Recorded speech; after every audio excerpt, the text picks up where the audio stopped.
So free speech winning out at UC Berkeley last night. Ben Shapiro was allowed to speak amid a massive security price tag. $600,000 for security. Doesn't that seem a little excessive?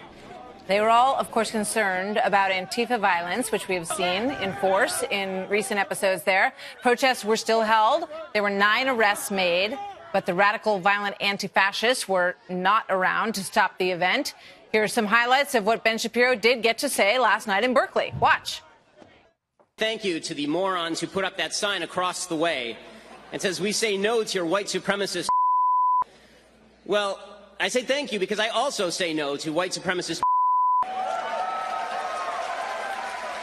And if you stick around long enough in this speech, you will hear me do exactly that.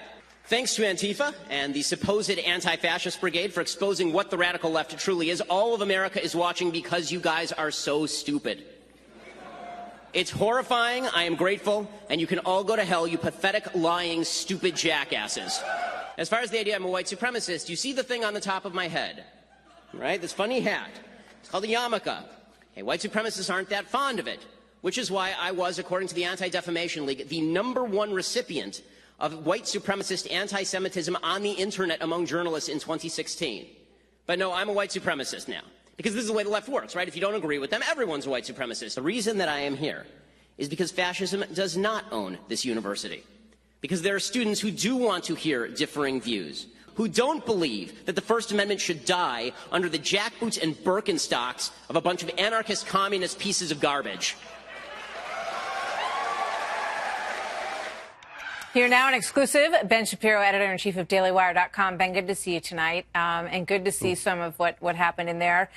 Do you think that, any of the Antifa folks or people who were, very much against what you were there to do, were they inside the arena? Could you sense that?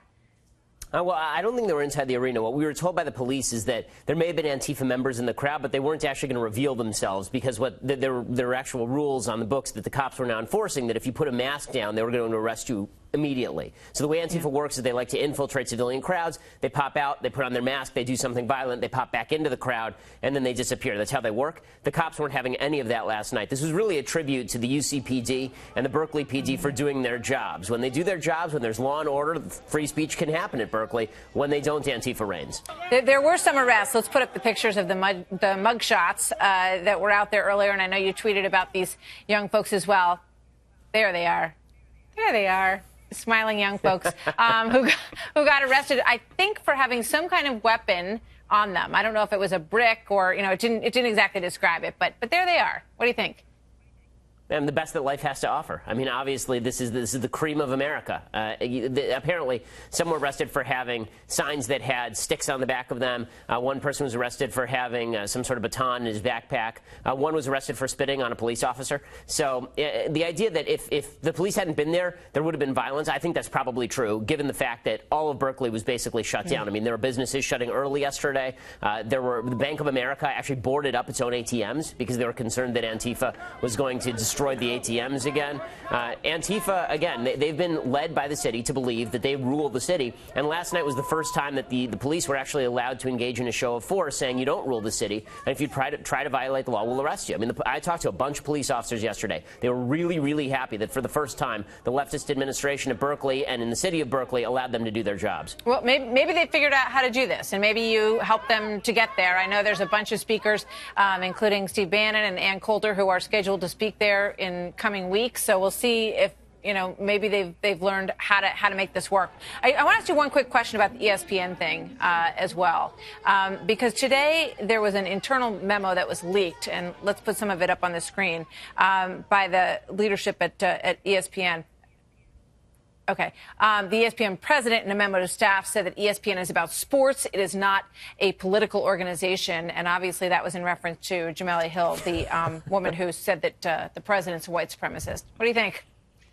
It's absurd. Of course ESPN's a political organization. I've been calling them MSNBC with footballs for years because that's basically what they are. You can't turn on a broadcast on ESPN without getting 45 minutes about the wonders of Colin Kaepernick or the heroism of Caitlyn Jenner. So for that, I mean, they fired Mike Ditka and Kurt Schilling basically for saying things that were mildly right-wing.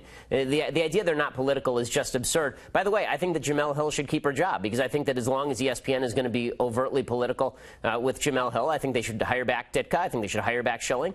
The whole thing is ridiculous. ridiculous. So do you think the pressure on them is making any difference? The president tweeted about it as well. So, is that why this memo was produced, or is it just lip service? Well, I do think that over the past few months, there's been a lot of pressure on ESPN to demonstrate that they're not a partisan political hack network, but that's what they are, and it's not really working very well. As far as the president, I mean, I really don't think the government ought to be getting involved in telling private corporations how to run themselves. All right, Ben, thank you very much. Good to see you.